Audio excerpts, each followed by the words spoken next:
قل اللهم مالك الملك تؤتي الملك من تشاء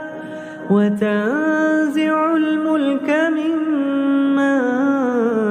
تشاء وتعز من تشاء